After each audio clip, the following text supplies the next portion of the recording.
दोनों के हल्दी और मेहंदी के फंक्शन यहीं पर होने वाले थे, लेकिन अलग अलग टाइम पर दादी माँ और दादाजी पहले के रीति रिवाजों को मानते हैं। उनके हिसाब से लड़का और लड़की का शादी से पहले मिलना अशुभ माना जाता था, इसलिए उन्होंने दोनों के फंक्शन अलग अलग टाइम पर रखे थे। ये सभी परंपरा काफी सालों से चलती आ रही थी कि सभी फंक्शन राठौड़ मैंशन में ही होंगे और सभी इसे मन भी रहे थे। सेजल की हल्दी हो चुकी है और सभी लोग हल्दी में सन चुके थे। वही अब दक्ष को हल्दी लगने वाली थी। रोहित, आदर्श, विवान और ऋषभ ने दक्ष को बिल्कुल पीला भूत बना दिया था। उन्होंने दक्ष के साथ सभी को अच्छे से हल्दी लगाई थी। सभी दोस्तों ने दादी माँ को भी नहीं बख्शा, उन्हें भी हल्दी लगा दी। पूरे फंक्शन में आदिति ही थी जिसके सिर्फ चीक्स पर हल्की सी हल्दी लगी थी, बाकी सभी तो हल्दी में नहाए हुए लग रहे थे।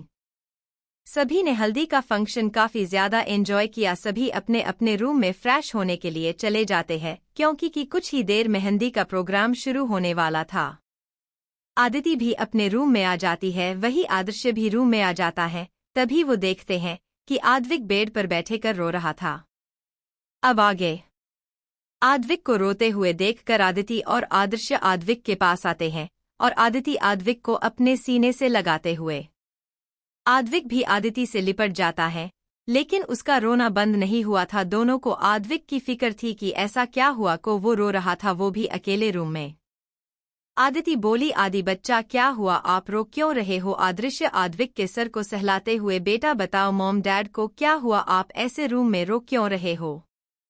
आद्विक बोला, वो मैंने अभी सुना कि आपके टमी से छोटा बेबी है, क्या आप छोटे बेबी के अपने के बाद मुझे कम प्यार करोगे? ये सुनकर दोनों एक दूसरे को देखने लग जाते हैं और हंसते हुए बोले, ये आपको किसने बोला कि हम अपने आदि को कम प्यार करेंगे? आद्विक अपने आंसू पोंछकर आदिति और आदर्श को अपनी बड़ी बड़ी आंखों से देखते हुए बोला, वो दादी माँ ने मुझे बोला कि आप दोनों मुझे अब बिल्कुल भी प्यार नहीं करोगे।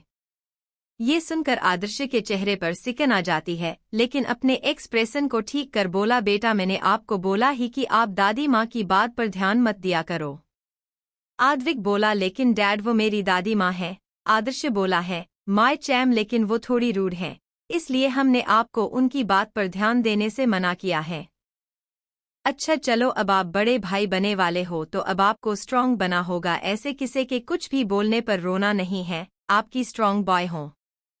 आदिति दोनों को देख रही थी। आदर्श कैसे आद्विक को समझा रहा था। वो खुश थी कि भेल ही आदर्श की मॉम ने उसे न अपनाया हो, लेकिन बाकी के फैमिली मेंबर्स आद्विक को अपना पिता ही मानते थे और इन सब से बढ़कर आदर्श उसे अपने बच्चे की तरह प्यार करता था। आदिति दोनों को देख ही रही थी कि आदर्श बोला, आदिति पहले तुम बात लेकर रेडी हो जाओ, हम दोनों साथ ही बात लेने वाले हैं और आद्विक को मैं रेडी कर देता हूँ। आदिति दोनों को वही छोड़ बात लेकर रेडी होने लग जाती है। वही आदर्श आद्विक को अपने कंधे पर उठाकर वॉशरूम में लेकर जाता है और दोनों कुछ देर में कमर पर टॉवेल बांधकर रूम में आते हैं। आदिति रेडी हो चुकी थी, वो अपनी मांग में सिंदूर लगा रही थी। आदिति ने आज लेवेंडर कलर की कटदाना विद सीक्वेंस के वर्क की साड़ी पहनी हुई थी। आदिति को दूर ओपन होने की आवाज आती है तो वो देखती है कि दोनों वॉशरूम में बाहर आ चुके हैं। आदिति ने दोनों के लिए कपड़े बेड पर रख दिए थे, तीनों ही सेम सेट के कपड़े पहने वाले थे। आदर्श लेवेंडर कलर का कुर्ता विथ व्हाइट पैजामा पहना हुआ था, वही आद्विक ने लेवेंडर कलर की शर्ट विथ व्हाइट ट्राउजर पहना हुआ था। तीनों एक परफेक्ट फैमिली लग रहे थे। रेड होकर सभी मेहंदी के फंक्शन के लिए आ जाते हैं। वही मीरा और रोहित ने भी पर्पल कलर के कपड़े पहने हुए थे। मेहंदी का थीम पर्पल था। सभी रेडी होकर आ जाते हैं। सेजल ने डार्क पर्पल कलर का लहंगा पहना हुआ था जिसमें उसका गोरा बदन और भी ज्यादा उभर कर आ रहा था। मेहंदी वाली सेजल को मेहंदी लगाना शुरू करती हैं। वही सभी लोग लेडियड के गाए हुए सॉन्ग्स पर डांस करते हैं। आदर्श और उसके दोस्त सभी एक तरफ बैठे हुआ थे और कोई अपनी गर्लफ्रेंड को तो कोई अपनी वाइफ को डांस करते हुए देख रहा था। आदिति को डांस करने से आदर्श ने मना किया था, इसलिए आदिति आराम से सेजल के पास बैठकर उसकी मेहंदी को देख रही थी। दादी माँ भी अपनी पूरी दोस्तों को आदिति की तरफ इशारा करके बता रही थी कि वो उनकी पोता बहू हैं। सभी आदिति को देखकर उसकी तारीफ करती हैं और बोली, निर्मला तुम्हारे पोते की तो पसंद बहुत अच्छी है, एकदम चांद का टुकड़ा ढूंढ कर लाया है। दादी माँ आदिति की बलाए लेते हुए, अरे अब बस भी करो, मेरी पोता बहू को नजर लगाओगी। अच्छा तुम सब यह बैठो, मैं अभी आती हूँ। वो आदि के दादाजी को मेडिसिन देनी है। वैसे तो आदिति ये सब याद रखती है, लेकिन शादी की भागदौड़ में क्या पता उसे याद न हो। मैं अभी ही आती हूँ, तुम सब बैठो। दादी माँ उन्हें वही बिठाकर दादाजी के पास चली जाती हैं। वही दादी माँ की एक फ्रेंड बोली, तुम सबको पता है निर्मला की पोता बहू का शादी से पहले ही एक बच्चा था। ये सुनकर सभी बोली, ये क्या बोल रही हो तुम रेखा? तभी दादी माँ की एक और फ्रेंड बोली, मैंने भी सुना था। इस लड़की को ये भी नहीं पता कि ये किसका बच्चा है। पता नहीं इसने किस किस के साथ अपनी रातें बिताई होगी। और आज देख, ये राठौड़ फैमिली की बहू बन गई। तभी एक और बोली, मुझे तो लगता है कि इसने आदर्श को भी अपना शरीर दिखाकर ही फंसाया होगा। तभी दूसरी बोली, तुम सही बोल रही हो। जो लड़का किसी लड़की की तरफ एक नज़र देखता नहीं था, वो इस जैसी लड़की से शादी कैसे कर सकता है? सभी बातें कर हो रही थी कि उनके पीछे खड़ा इंसान इन सब बातों को सुनकर आग बबूला हो चुका था। ये और कोई नहीं आदर्श था। वो दादी माँ के पास कुछ काम से आया था, लेकिन वो दादी जी के पास चली गई। आदर्श जैसे ही जाने को होता है कि उसके कानों में दादी माँ की फ्रेंड्स को बातें पड़ती हैं, आदर्श वही रुक जाता है और उनके बोले हुआ कड़वे शब्दों को सुने लग जाता है। जब आदर्श से बर्दाश्त नहीं होता तो वो उन सब के सामने जाता है। वो लेडीज बातों में लगी हुई थी, उन्हें तो ध्यान ही नहीं था कि कोई उनकी बातें भी सुन रहा है और अब उनके सामने खड़ा हुआ है। रेखा की नज़र आदर्श पर जाती है और वो सबको शांत रहने का इशारा करती हैं। और इस ऑकवर्डनेस को देखकर रेखा आदर्श से बोला, अरे आदि तुम कब आए? आदर्श गुस्से से चिल्लाते हुआ, जब आप लोग मेरी बीवी की बुराई कर रहे थे। सभी लेडीज ये सुनकर हैरान थी। उनका सबका चेहरा सफेद पड़ चुका था। सभी एक दूसरे की तरफ देख रही थी। वो सोच रही थी कि अब वो आदर्श को कैसे रोके। आदर्श की तेज आवाज सुनकर सभी फैमिली मेंबर्स वहां आ जाते हैं। दादी माँ भी आ जाती हैं और बोली, आदि क्या हुआ? तुम ऐसे क्यों चिल्ला रहे था और शादी के घर में इतना गुस्सा ठीक नहीं है? आदर्श बोला, दादी माँ मैं गुस्सा ना हो तो फिर क्या करो? आपको पता है आपकी ये सो कॉल फ्रेंड्स आदिति के बारे में क्या क्या बोल रही थी। दादी माँ अपनी सभी फ्रेंड्स की तरफ दिखती हैं तो सभी नजरें झुका लेती है। दादी माँ गुस्से से बोली, ऐसे नजरें झुकने से कुछ नहीं होगा। अगर तुम सब ने हमारी आदिति के बारे में कुछ गलत बोला है तो उसे माफी मांगो। मैंने किसी भी घर वाले को इतनी इजाजत नहीं दी है कि वो मेरे ही घर में आकर मेरी फैमिली को कुछ गलत बोले। सभी आदिति की तरफ देखकर बोली, सॉरी आदिति बेटा, हमसे गलती हो गई। ये सुन आदर्श बोला, उसे बेटा मत बोलो, अभी तो न जाने क्या क्या अनाप शनाप बोले जा रही थी और अभी उसे बेटा बोल रही हो। आदर्श का गुस्सा ठंडा ही नहीं हो रहा था। आदिति आदर्श के पास आती है और बोली, आप इतना गुस्सा मत करो, उन्होंने सारी बोल दिया ही ना, अब शांत हो जाओ, शादी का घर है। आदर्श आदिति को अपने गले से लगाकर शांत आवाज में बोला, आदिति तुमने वो बातें नहीं सुनी हैं जो मैंने सुनी हैं और अब मैं इन्हें ऐसे नहीं जाने देने वाला हूँ। कोई मेरी बीवी को कुछ नहीं बोल सकता है। आदर्श आदिति को पास में लगे सोफे पर बिठा देता है और उसके माथे को चूम कर बोला, तुम यह आराम से बैठो। और फिर उन सब की तरफ देखकर बोला, अच्छा तो तुम सब की इस बात से प्रॉब्लम है कि आदिति का शादी से पहले बच्चा था, वो बच्चा मेरा है। हम दोनों शादी से पहले से ही रिलेशनशिप में थे। आद्विक मेरा अपना खून है और रही बात आदिति की तो वो सिर्फ और सिर्फ मेरी है। कोई आरा गेरा मेरे प्यार को हाथ भी नहीं लगा सकता है। इसलिए किसी के बारे में बोलने से पहले ये पता कर लेना चाहिए कि जो कुछ आप बोल रहे हैं वो सच भी है या नहीं। तभी रेखा बोली, जो कि राठौड़ फैमिली के स्टेटस से थोड़ा नीचे स्टेटस रखती थी, आदर्श तुम्हारे ये बोल देने से कि आद्विक तुम्हारा बच्चा है, वो तुम्हारा बच्चा नहीं बन जाएगा। तुम अपने बीवी के सच को छुपाने के लिए झूठ बोल रहे हो। आदर्श सच तो ये है कि इस लड़की ने कहीं मुंह काला किया है और अब इस बच्चे को राठौड़ फैमिली का बारिश बना रही है। ये सुन आदर्श के साबर का बांध टूट गया और उसने एक जोरदार चाटा रेखा के गाल पर जड़ दिया। ये देख रही भी हैरान थी। वो लड़का कभी उसे ऊंची आवाज में बात नहीं करता था, आज उस लड़के ने उसे सबके सामने चाटा मार दिया। आदर्श बोला, मिसेस श्रीवास्तव अपनी लिमिट में रहिए, आप कोई नहीं होती ये सब बोलने वाली। अच्छा सबको सबूत चाहिए तो ठीक है, मैं अभी सभी को सबूत देता हूँ। आदिति तो बिल्कुल हैरान थी, उसे तो कुछ समझ ही नहीं आ रहा था कि ये सब क्या है। आदर्श ने इतनी छोटी से बात की इतना बड़ा क्यों कर दिया। आदिति को अब किसी की बात से अब कोई फर्क नहीं पड़ता था, क्योंकि उसने इन सब की आदत डाल ली थी। उसे भी लोगों ने बहुत जलील किया था बिना शादी के एक बच्चे की मां बने पर, लेकिन अब उसे इन बातों से बुरा नहीं लगता था। आदिति अपनी ही सोच में थी कि उसे आदर्श की बातें सुनाई देती हैं। मेरे पास प्रूफ है कि आद्विक मेरे बेटा है। आदिति अच्छे से जानती थी कि ये सच नहीं है, ये पायल और माया की वजह से हुआ था। आदिति आदर्श को देख रही थी कि तभी आदर्श का असिस्टेंट एक पेन ड्राइव लेकर आता ही और पास में ही चल रही एलईडी स्क्रीन से कनेक्ट कर देता है।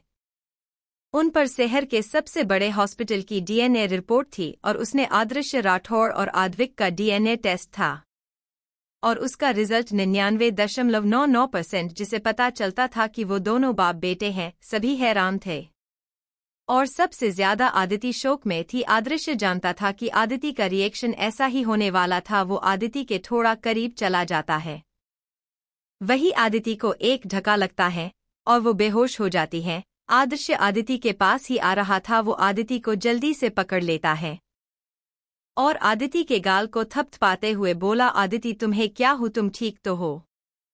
लेकिन आदिति आंखें नहीं खोलती है। आदर्श रोहित की तरफ देखकर बोला, रोहित कॉल द डॉक्टर, और आदिति को अपनी बाहों में उठाकर रूम की तरफ बढ़ जाता है।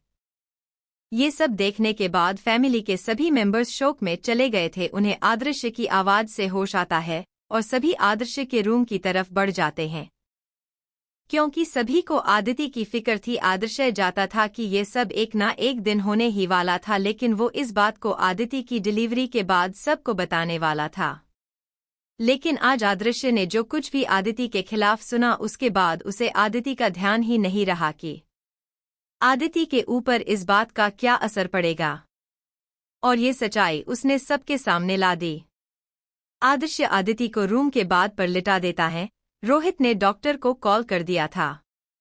कुछ ही टाइम में डॉक्टर आ जाती है। आदर्श अभी भी आदिति के पास ही बैठा हुआ था।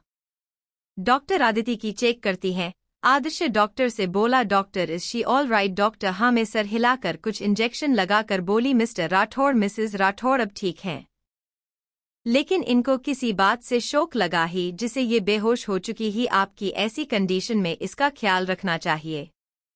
शौक इनके और बच्चे दोनों के लिए हार्मफुल हैं। अगर आपकी इनका पूरा ध्यान रखना होगा। प्रेगनेंसी में बेहोश होना ठीक नहीं है। आदर्श बोला, सॉरी डॉक्टर, आगे से मैं इस बात का ध्यान रखूंगा, लेकिन अब दोनों ठीक है। डॉक्टर हाँ में सर हिला देती हैं।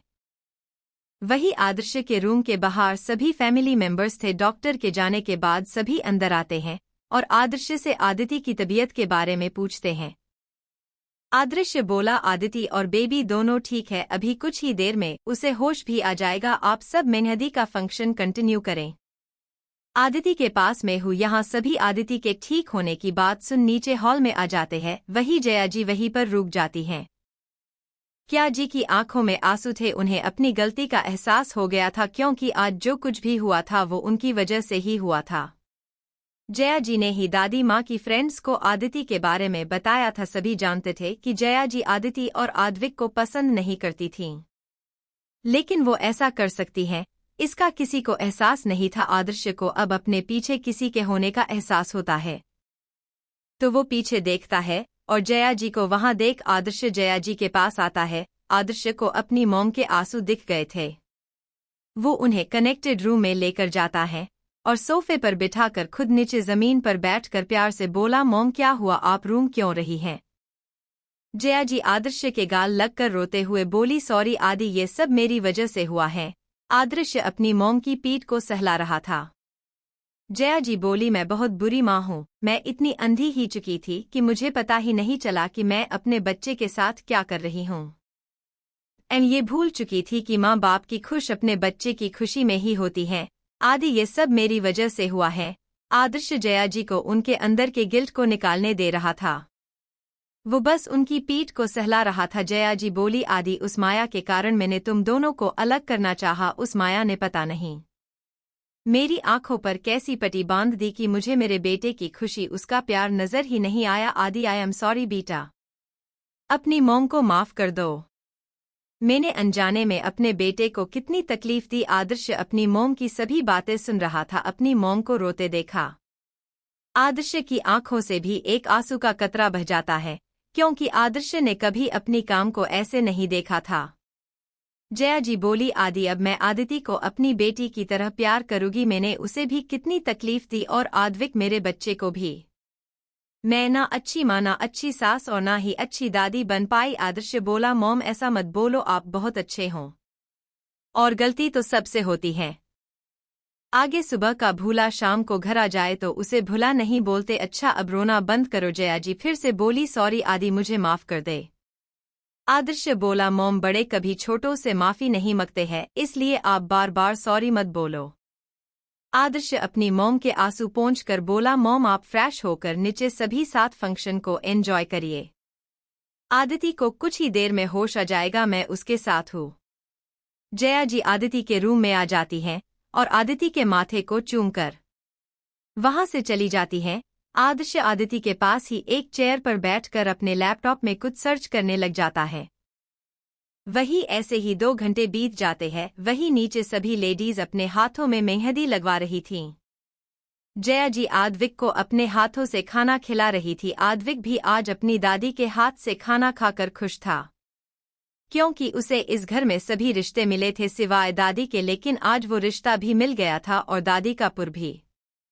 वही आदर्श रूम में आदिति की हल्का हल्का होश आ रहा था। वो अपनी पलकों को झपकाते हुए इधर उधर देखती हैं। वही आदर्श रूम में आदिति की हल्का हल्का होश आ रहा था। वो अपनी पलकों को झपकाते हुए इधर उधर देखती हैं तो उसे अपने पास आदर्श बैठे हुए दिखाई देता है। आदिति आदर्श को आवाज लगाने वाली थी कि तभी उसे कुछ टाइम पहले की बातें याद आ जाती है, जिसे वो रुक जाती हैं और आदर्श से नजरें फेर कर दूसरी साइड से बेड से उठ जाती हैं। आदर्श का ध्यान आदिति पर उसके के बेड से उठने के बाद जाता है। आदर्श लैपटॉप को साइड रख कर बोला, आदिति तुम रेस्ट करो, अभी उठो मत। ये बोलते हुए आदिति के पास आ जाता है। आदर्श आदिति के हाथ को जैसे ही पकड़ने को होता है तो आदिति वहां से बिना कुछ बोले सीधा वॉशरूम में चली जाती है। आदर्श वो आदिति का बिहेवियर अलग लग रहा था। उसे लग रहा था कि आदिति उसे बात नहीं करना चाहती है। ये सोचते सोचते वो आदिति के बाहर आने के इंतजार में वही सोफे पर बैठ जाता है।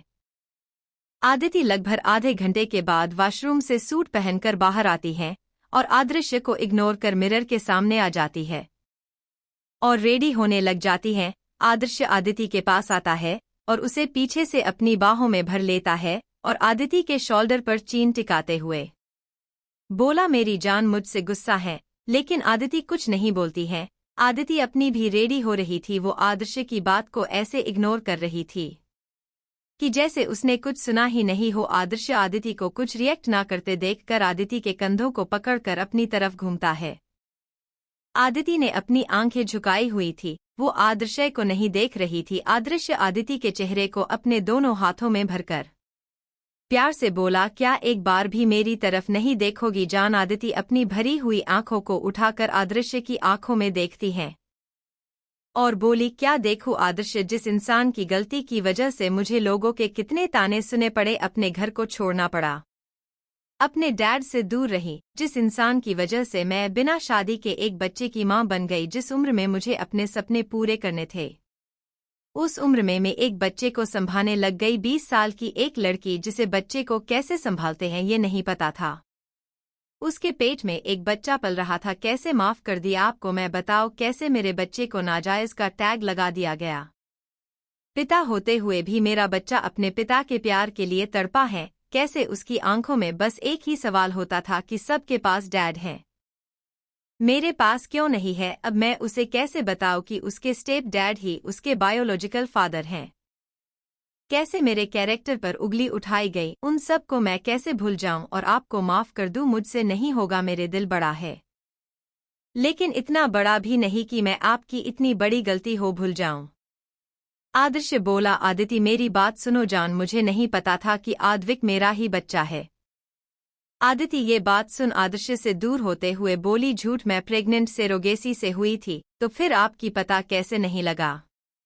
आदर्श आदिति के पास आता है और बोला, आदिति तुम सेरोगेसी से प्रेग्नेंट नहीं हुई थी। आदिति बोली, आप झूठ बोल रहे थे। अगर मैं सेरोगेसी से प्रेग्नेंट नहीं हुई तो फिर क्या भगवान मेरी झोली में बच्चा डाल के गए हैं? आप अपनी गलती को छुपा रहे हैं। आदर्श बोला, जान मेरी पूरी बात तो सुनो, तुम प्रेग्नेंट नेचुरली हुई हो, न हो सेरोगेसी से, और ना ही भगवान तुम्हारी झोली में बच्चा डाल के गए हैं। आदिति ये सुनकर बोली, झूठ, फिर एक और झूठ, मैं कभी किसी आदमी के करीब नहीं गई, तो फिर ऐसा कैसे हो सकता है कि मैं नेचुरली प्रेग्नेंट हो जाऊं, और आपको तो मैं जानती भी नहीं थी, तो फिर आपका बच्चा मेरे पेट में कैसे आया? आदर्श, आप साफ साफ झूठ बोल रहे हो और मुझे अपने झूठ के जल में फंसा रहे हो। आदर्श आदिति के हाथ को पकड़कर उसे बेड पर बिठाकर बोला, तुम पहले आराम से बैठो और मेरी बात को शांति से सुनो। आदिया बेड पर आराम से बैठ जाती है। आदर्श आदिति के सामने चेयर पर बैठकर बोला, आदिति तुम्हारे साथ सेरोगेसी का प्रोसेस नहीं हुआ था, डॉक्टर ने फेक प्रेगनेंसी के लिए तुम्हें हार्मोन्स दिए थे, जिसे माया और पायल को लगे कि तुम सेरोगेसी से प्रेग्नेंट हुई हो, लेकिन ऐसा नहीं था। उन लोगों को यकीन हो चुका था कि तुम अब किसी अनजान के बच्चे की मां बने वाली हो। दोनों खुश थी, लेकिन माया ने तुमसे कुछ पैसे कमाने चाहे और वो तुम्हें अपने साथ एक होटल में लेकर गई थी। आदिति ये सुन अपने दिमाग पर जोर डालती है, लेकिन उसे कुछ सब धुंधला दिखाई दे रहा था। आदर्श समझ रहा था कि ये सब आदिति की यादाश्त जाने की वजह से हो रहा था। डॉक्टर से बोला था कि आदिति को उसके पास्ट की कुछ बातें कम ही याद रहेगी और कुछ अच्छे से याद रहेगी। आदर्श बोला, आदिति तुम अपने दिमाग पर जोर मत डालो, तुम्हें तुम्हारे पास्ट की कुछ बात धुंधली याद रहेगी। आदिति बोली, मुझे सब थोड़ा थोड़ा याद है कि माया के साथ मैं कहीं पर गई थी, लेकिन कहाँ ये याद नहीं। आदर्श बोला, मैं बताता हूँ। माया तुम्हें होटल ब्लू लाइट में लेकर आई थी, वही वो तुम्हें एक बूढ़े के साथ सुलाना चाहती थी। उसने तुम्हारी ड्रिंक में बेहोशी की दवा मिला दी थी और एक रूम में छोड़कर वो वहां से चली गई थी, और किस्मत से मैं भी उसी होटल में था। मेरे एक बिजनेस राइवल ने मुझे ड्रग दिए थे और वो मुझे अपनी बहन के साथ सुलाना चाहता था, जिसे फिर मुझे उसकी बहन से शादी करनी पड़े, फिर शादी के बाद दोनों कंपनी मर्ज हो जाए। लेकिन जिस रूम में उसने मुझे छोड़ा था, मैं अपनी पूरी ताकत से उस रूम से निकल आया और फिर ड्रग के नशे में तुम्हारे रूम में आ गया। लेकिन जिस रूम में उसने मुझे छोड़ा था, मैं अपनी पूरी ताकत से उस रूम से निकल आया और फिर ड्रग के नशे में तुम्हारे रूम में आ गया। मुझे ड्रग की हाई डोज दी हुई थी। ये ड्रग किसी को भी कुछ ही मिनट में दूसरे इंसान के लिए पागल बना सकता था, और फिर इस इंसान पर किसी का कोई बस नहीं चलाता। मैं जैसे ही अंदर आया तो तुम मुझे एक सिल्क की नाइटी में दिखी, कुछ तो ड्रग का असर और कुछ उन कपड़ों में तुम्हें देखकर मुझसे मेरा पूरा कंट्रोल खो गया, और फिर वो सब हो गया। जान, मैंने अपने आप की तुमसे दूर करने की बहुत कोशिश की, लेकिन मैं ये नहीं कर पाया। मुझे तुम्हारा चेहरा तो नशे की वजह से नजर नहीं आया, लेकिन तुम्हारी बॉडी की महक मेरी सांसों में बस गई थी। और फिर सुबह जब मेरी आंखें खोली तो तुम वहां से जा चुकी थी। मैंने बहुत कोशिश की तुम्हारे बारे में पता करने की, लेकिन कुछ पता नहीं चला। आदिति को थोड़ा कुछ याद था, लेकिन सभी बातें उसे नहीं पता थी। आदिति बोली, लेकिन फिर भी आपको आद्विक के और आपके रिश्ते के बारे में पता चला तो मुझे बताना तो चाहिए था। आदर्श आदिति के पास बेड पर बैठकर उसे अपने सीने से लगाकर बोला, उस टाइम मुझे इन सब के बारे में नहीं पता था। तुम्हारे सवालों के मैं क्या जवाब देता, क्या बोलता कि आद्विक मेरा बेटा है, लेकिन कैसे इस दुनिया में आया ये मैं भी नहीं जानता। ये पता होने के बाद मैंने पूरी इन्फॉर्मेशन निकली। मैं तुम्हें डिलीवरी के बाद सब बताने वाला था, लेकिन आज कुछ ऐसा हुआ तो मुझे सब बताना पड़ा। मैं तुमसे बातें छुपाना नहीं चाहता था, सब बताना चाहता था, लेकिन मुझे डर था कि मैं तुम्हारी आंखों में अपने लिए नफरत ना देख लूं, क्योंकि एक बार गलती से मैंने मीरा और तुम्हारी बातें सुन ली थी। आद्विक के डैड के बारे में तुम कितनी नफरत से बता रही थी। आदिति बोली, सॉरी, मुझे आपकी इतना कुछ नहीं बोलना चाहिए था। आप भी तो नहीं जानते थे इस बारे में। आदर्श में सर हिला देता है और दोनों कुछ देर बाद नीचे सभी के पास आ जाते हैं। वही जया जी तो आद्विक को एक मिनट के लिए भी नहीं छोड़ रही थी। उन्हें अपनी गलती के पछतावे से ज्यादा इस बात की खुशी थी कि उनका एक पोता भी है, और वो भी उनके अपने बेटे का अंश। जया जी आज बहुत खुश थी। जया जी ही आद्विक को अपना नहीं मानती थी। बाकी के फैमिली मेंबर्स के लिए आद्विक आदर्श का ही बेटा था। आदिति और आदर्श को नीचे आते देख जया जी आदिति के पास गई और बोली, बेटा अब कैसा लग रहा है? आदिति एक मुस्कान के साथ हाँ में सर हिला देती हैं। जया जी आदिति और सोफे पर आराम से बैठाते हुए बोली, तुम यह बैठो।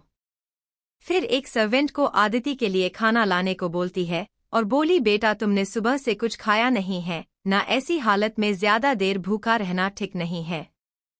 आदिति जया जी की बात पर हाँ में सर हिला देती हैं और जया जी वहां से चली जाती हैं। आदर्श दक्ष के पास चला जाता है। क्योंकि सेजल की मेहंदी की रस्म हो चुकी थी, अब दक्ष की मेहंदी होने वाली थी। सभी को मेहंदी लग चुकी थी, आदिति ही बची थी। आदिति के खाना खाने के बाद उसे भी मेहंदी लग जाती है और दक्ष को भी मेहंदी लग चुकी थी। सभी मेंबर्स सेंटर में आ जाते हैं और अपने अपने पार्टनर के साथ डांस करने लग जाते हैं। दादाजी, दादी माँ और आदिति सभी को देख रहे थे। आदर्श भी वही उनके पास खड़ा हुआ था, क्योंकि उसकी बीवी वहां नहीं थी। फिर वो किसके साथ डांस करता, इसलिए वो वही आदिति के पास ही खड़ा था। आद्विक सो चुका था क्योंकि वो थक गया था। सभी बड़े डांस करने के बाद हॉल में बैठ जाते हैं। वही सभी यंगर्स उन सब से कुछ दूर बैठकर बातें करने लग जाते हैं। रात तो काफी हो चुकी थी, लेकिन आज किसी को भी नींद नहीं आ रही थी। सभी अपनी मस्ती में थे, बड़े अपनी जवानी के दिनों की बातें कर रहे थे। वही यंगर्स एक दूसरे की टांग खींच रहे थे और दक्ष के बैचलर पार्टी भी कर रहे थे। सभी ने घर रहकर ही पार्टी करने का प्लान किया था, क्योंकि आज के इंसिडेंट के बाद सभी घर पर ही रहना चाहते थे। क्योंकि आदिति प्रेग्नेंट थी, सेजल की शादी थी, इसलिए सभी ने जूस पार्टी की और कुछ देर की मस्ती के बाद सभी अपने अपने रूम में चले जाते हैं। क्योंकि कल की शादी थी, सभी पूरे दिन की मस्ती की वजह से थक चुके थे, इसलिए सभी जल्दी की सो गए। सुबह आदिति की आंखें थोड़ा लेट खुलती है, कुछ तो प्रेगनेंसी की वजह से, कुछ रात को काफी देर से सोने की वजह से। आदिति अपनी नींद से भरी आंखों की खोल कर देखती है तो उसके आसपास कोई नहीं था। वो वॉलवैच की तरफ देखती है तो वह 10 बजे हुआ देखकर उसकी आंखें फटी की फटी रह जाती हैं, क्योंकि इतने टाइम तक वो कभी नहीं सोई थी। आदिति जल्दी से उठकर वॉशरूम में चली जाती है और रेडी होकर नीचे आती है।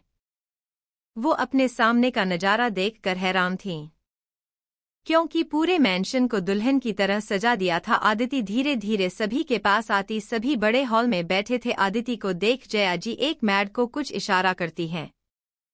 मैड वहां से चली जाती है। आदिति को देखकर सभी एक प्यार सी स्माइल के साथ बोले, गुड मॉर्निंग बेटा। आदिति सभी को गुड मॉर्निंग विश कर बोली, सॉरी मुझे आज उठने में देर हो गई। जया जी बोली, कोई बात नहीं, प्रेगनेंसी में ऐसा होता है। अच्छा तुम बैठो और ब्रेकफास्ट करो, हम सब ने कर लिया है। मैड आदिति का ब्रेकफास्ट लेकर आ चुकी थी। आदिति बोली, मॉम आद्विक ने ब्रेकफास्ट किया। जया जी हाँ, मैंने अपने हाथों से उसे खाना खिलाया है। आदिति आद्विक के लिए खुश थी कि उसे उसकी दादी माँ भी प्यार करने लगी है। वो सब वही थे कि मीरा आदिति के पास आती है। मीरा को देख आदिति बोली, मीरा तुम भी अभी उठी हो?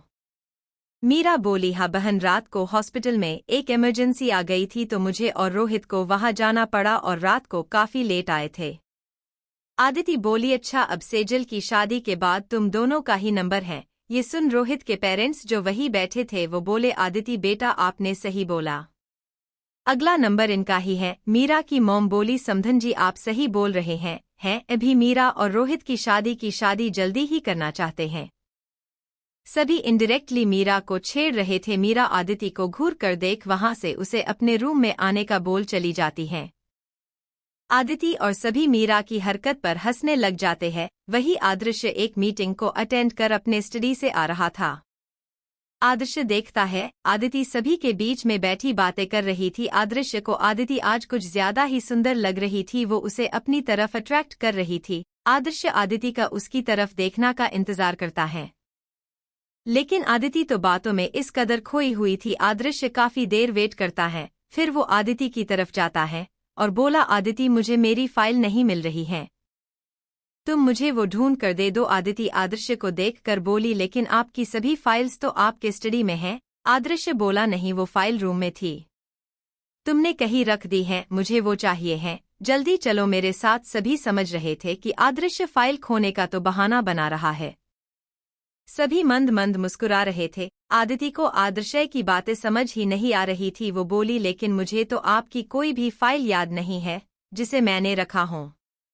आदर्श अपने मन में सोचता है, मेरी बीवी को समझ ही नहीं आ रहा है कि उसका पति उसे प्यार करना चाहता है और उसे फाइल के बहाने से अपने साथ चलने को बोल रहा है।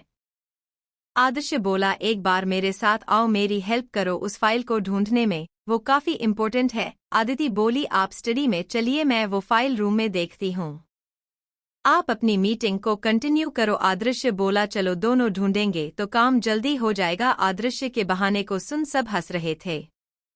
जया जी अपनी हंसी को कंट्रोल कर और नॉर्मल टोन में बोली, बेटा आदि सही बोल रहा है, तुम दोनों ढूंढो, फाइल को जल्दी मिल जाएगी। आदिति सर हिलाकर बोली, ठीक है मॉम। फिर आदर्श को चलने का बोल उसके साथ चल देती हैं। रूम में आते ही आदिति फाइल को ढूंढने के लिए लग जाती है। आदर्श आदिति को पीछे से अपनी बाहों में भर लेता है और बोला, बीवी तुम मेरी बातों को समझ नहीं रही थी या फिर मुझे परेशान करने के लिए सब कर रही थी? आदिति बोली, क्या बोल रहे हैं आप, मुझे समझ नहीं आ रहा। अच्छा अब मुझे छोड़ो और फाइल को देखो कहाँ है। आदर्श, फाइल तो मेरा बहाना था, मुझे तुम्हें रूम में लेकर आना था। आदिति बोली, क्या आप भी ना ये बोल। वो आदर्श के हाथों को अपनी कमर से हटाकर वहां से जाने लगी और बोली, मुझे मीरा से कुछ काम है।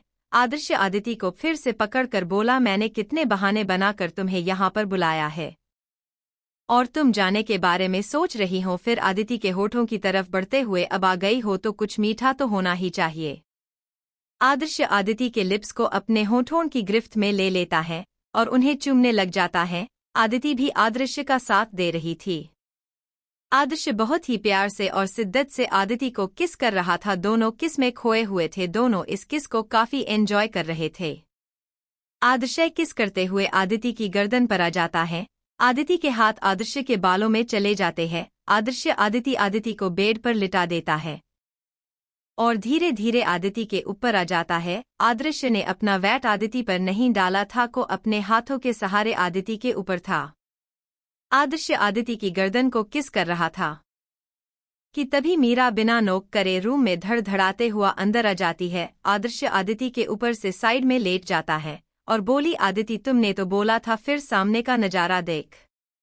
घूमते हुए, सॉरी मैंने कुछ नहीं देखा, और वहां से भाग जाती हैं। आदिति आदर्श को देखते हुए बोली, आप भी ना डोर लॉक नहीं कर सकते थे, अब ये मीरा मुझे चिढ़ाएगी। आदर्श फिर से आदिति के लिप्स के करीब आते हुए, मेरा पूरा ध्यान तो मेरी बीवी पर था, डोर लॉक करना मुझे याद ही नहीं रहा। आदिति आदर्श को फिर से अपने पास आते महसूस कर आदर्श के सीने पर हाथ रख बोली, अब मेरा मन नहीं है, अब नहीं।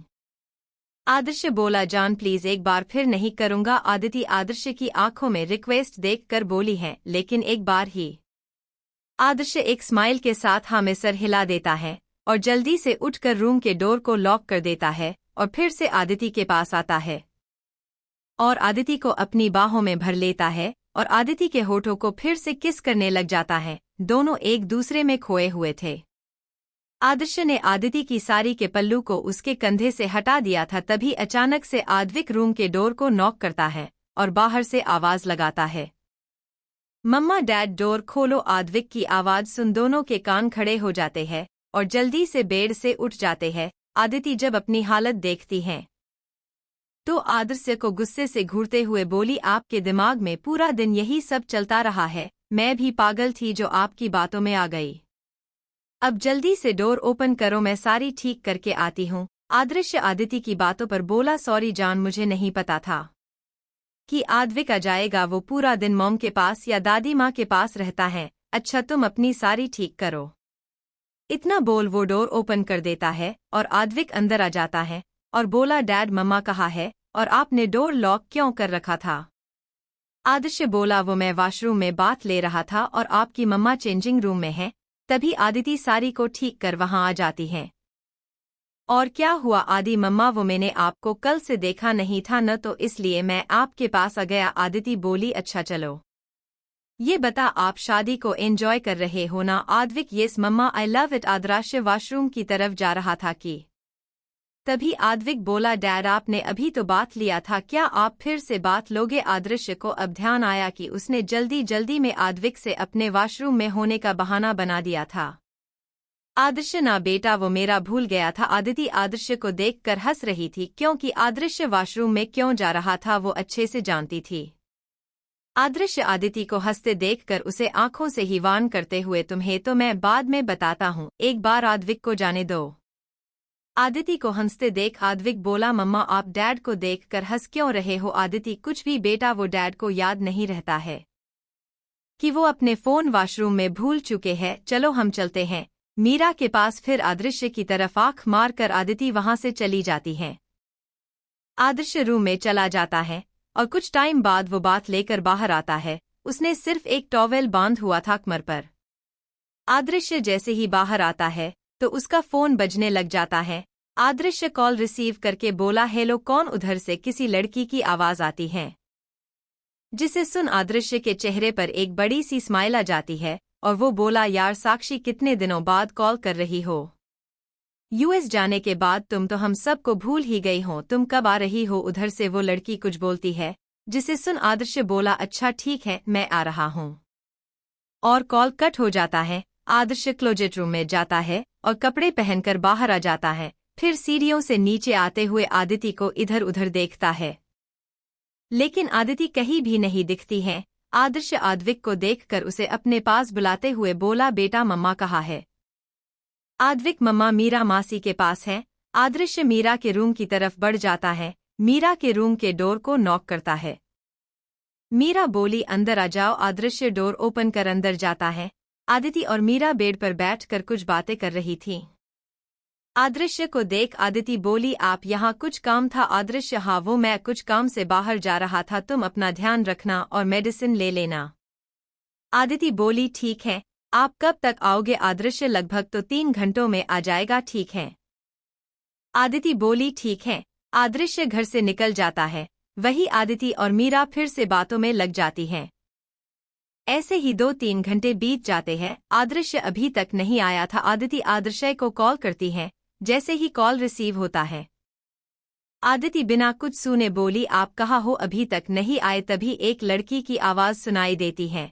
वो आदिति से बोली, कौन बोल रही हो तुम? आदिति किसी लड़की की आवाज सुन हैरान थी। फिर कुछ देर रुककर बोली, तुम कौन बोल रही हो और आदर्श का फोन तुम्हारे पास कैसे और वो कहाँ है? वो लड़की बोली, इसे तुम्हें क्या, वो कहीं भी हो, फिर से हमें डिस्टर्ब मत करना, और कॉल कट कर देती है और आदिति के नंबर को ब्लॉक कर देती है। वही आदर्श जो कि अपने ऑफिस से फाइल लेने गया था, वो वापस आ जाता है और बोला, साक्षी क्या हुआ? तुमने मेरा फोन पकड़ा हुआ है, किसी का कॉल आया था? साक्षी बोली, नहीं, वो मैं तो बस ऐसे ही देख रही थी। ये बोल वो फोन को फिर से अपनी जगह रख देती है और अपने मन में सोचती है, आज तो बाल बाल बची, वरना आदर्श को पता चल जाता कि मैंने उसकी जान के नंबर को ब्लॉक कर दिया है।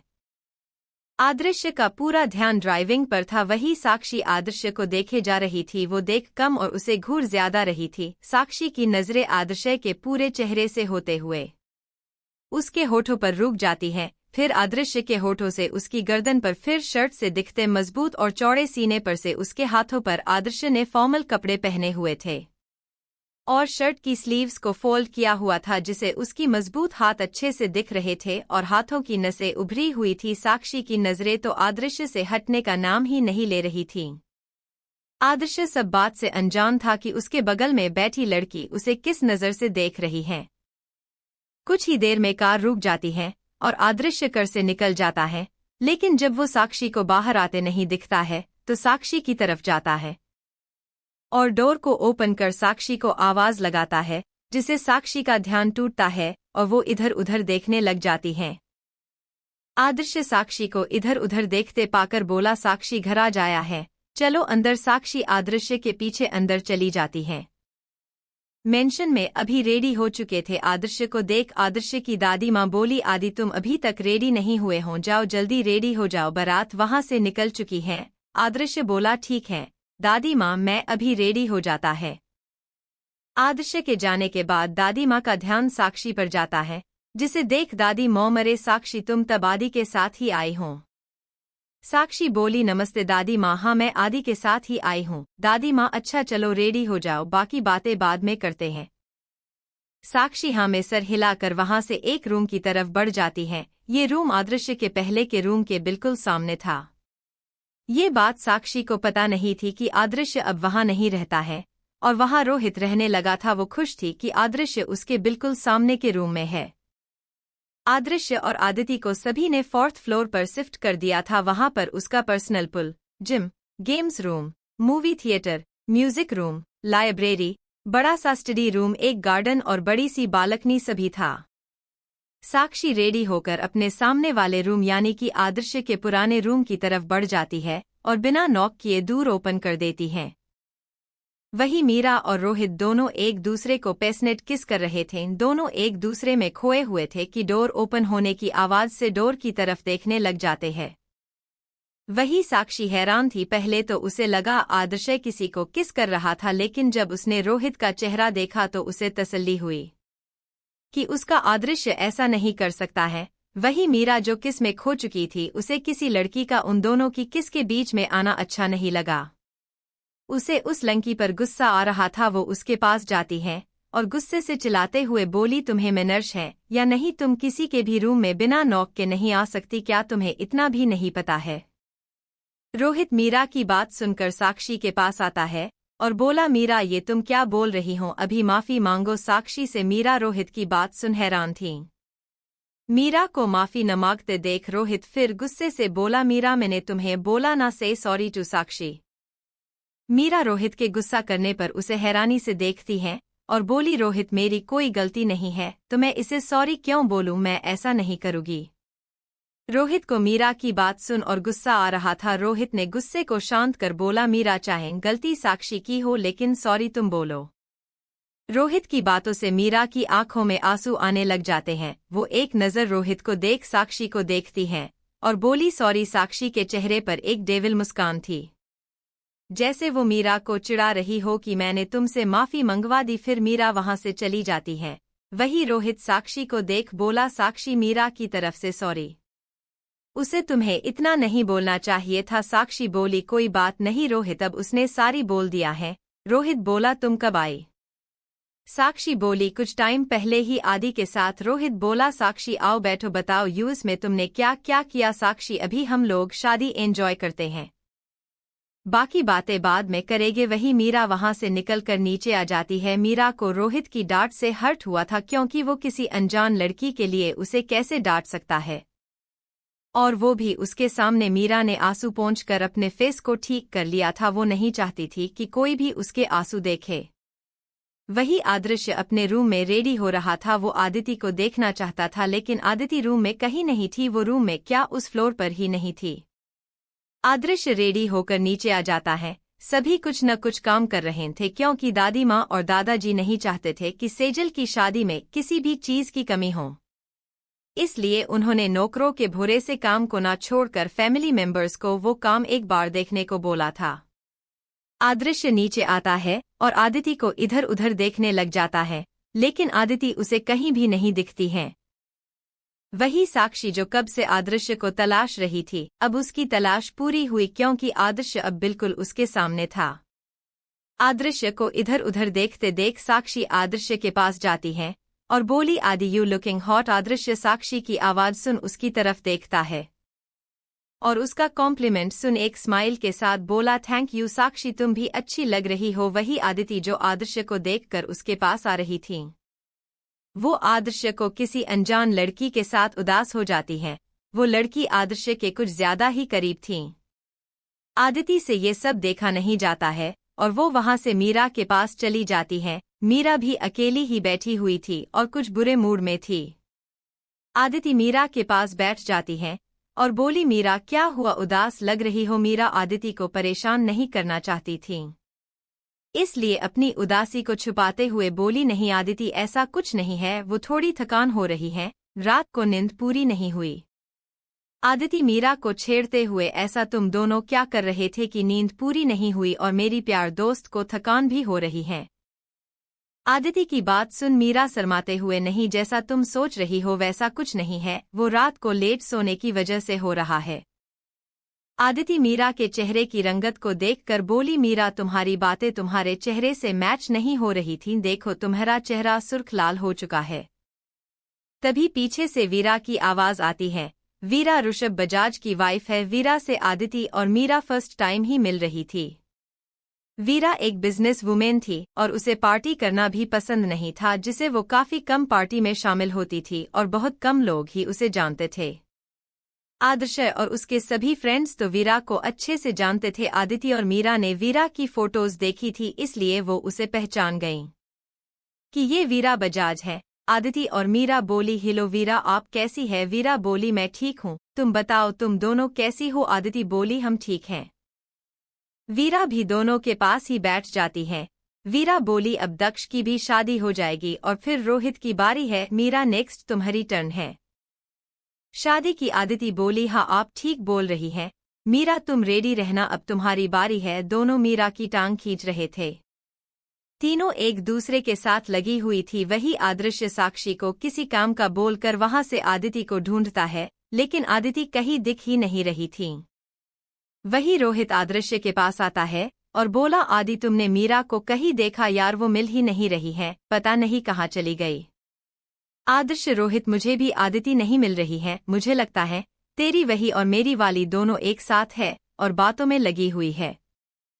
चलो देखते हैं कहाँ पर है। तभी ऋषभ आ जाता है। ऋषभ बोला, क्या हुआ, दोनों किसे ढूंढ रहे हो? आदर्श बोला, आदिति को। रोहित बोला, मीरा को।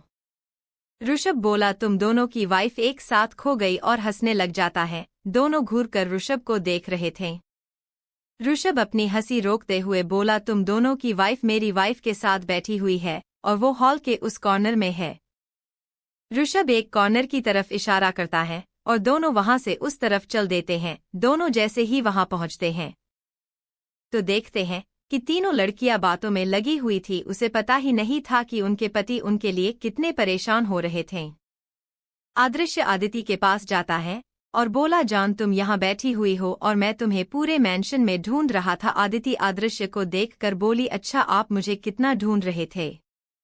ये तो मैंने कुछ टाइम पहले अपनी आंखों से देख लिया था। आदर्श को कुछ समझ नहीं आता है कि आदिति किस बारे में बात कर रही है। वो कुछ बोलता कि तभी जया जी आदिति और आदर्श को अपने पास आने को बोली हैं और दोनों उनके पास चले जाते हैं। वही रोहित मीरा के पास बैठ जाता है। मीरा रोहित को देख वीरा को एक्सक्यूज कर वहां से उठकर चली जाती है। रोहित मीरा को जाते देख हैरान था, क्योंकि वो अभी तक उसे नाराज थी और उसे बात भी नहीं कर रही थी। रोहित वीरा को देखकर बोला, वीरा, मीरा मुझसे गुस्सा हो गई है, मैं क्या करूं उसे मनाने के लिए? वीरा बोली, रोहित तुम्हारी शादी भी हुई नहीं है और तुम अभी से उसे लड़ाई करने लगे। अगर वो ज्यादा गुस्सा हो गई तो शादी से कहीं मना ना कर दे, इसलिए जल्दी से उसे मनाओ। ये सुन रोहित के तोते उड़ गए। अगर जैसा वीरा ने बोला वैसा हो गया तो उसका क्या होगा? वो तो मीरा के बिना एक मिनट भी नहीं रह पाता है। रोहित वहां से वीरा को कुछ देर में आने का बोल हड़बड़ी में चला जाता है। वही वीरा हंसने लग जाती है। तभी वहां ऋषभ आ जाता है और वीरा को हंसते देखकर बोला, क्या बात है वीरू, बहुत हंस रही हो? वीरा ऋषभ को देखकर बोली, आप खड़े क्यों हैं, बैठो ना, मैं बताती हूँ आपको। वीरा रोहित की शकल को याद कर अपनी हंसी नहीं रोक पा रही थी। फिर अपनी हंसी को कंट्रोल कर बोली, वो रोहित और मीरा का झगड़ा हो गया था तो रोहित ने मुझसे मीरा को मनाने का आइडिया पूछा और वीरा ऋषभ को वो सब बता देती है जो उसने अभी कुछ टाइम पहले रोहित को बोला था, जिसे सुन ऋषभ को भी हंसी आने लग जाती है। दोनों रोहित की शकल को याद कर हंस रहे थे। कुछ देर और बातें करने के बाद में दूर की तरफ बढ़ जाते हैं। क्योंकि बारात आ चुकी थी, अब ऋषभ और रोहित को भी दक्ष की बारात में शामिल होना था। रोहित को मीरा कहीं मिली ही नहीं, इसलिए वो अकेले ही दक्ष की बारात में शामिल हो गया था। वही आदर्श और आदिति सेजल के रूम में थे। सेजल रेडी हो चुकी थी। सेजल आज ब्राइडल लहंगा में एक डॉल की तरह लग रही थी। सेजल जैसे ही आदर्श को देखती है तो उसके गले लग जाती है, जिसे उसकी आंखों से आंसू बहने लग जाते हैं। आदिति सेजल के सर को सहलाते हुए सेजल को तसल्ली दे रही थी। वही आदर्श भी सेजल के रोने से उदास था। कुछ देर सेजल को गले लगाए रखने के बाद आदर्श माहौल को ठीक करने के लिए बोला, सेजल रो मत, तुम्हारा मेकअप खराब हो जाएगा, फिर तुम्हारा दुल्हा तुम्हें पहचान ही नहीं पाएगा, इसलिए अब रोना बंद करो, ठीक है? सेजल बोली, क्या भाई आप अभी भी मुझसे मजाक ही कर रहे हो?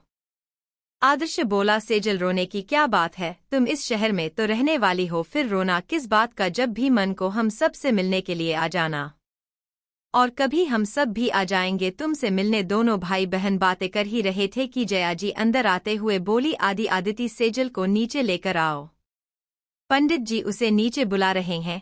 वही दक्ष मंडप में बैठा हुआ था, उसके दिमाग में बहुत कुछ चल रहा था। जब से ये शादी के फंक्शन शुरू हुए हैं तब से ही दक्ष को लग रहा था कि वो कुछ तो गलत कर रहा है, लेकिन वो अब इतनी दूर आकर पीछे नहीं हट सकता था, क्योंकि एक तरफ उसका परिवार था तो दूसरी तरफ उसके सबसे अच्छे दोस्त का परिवार था।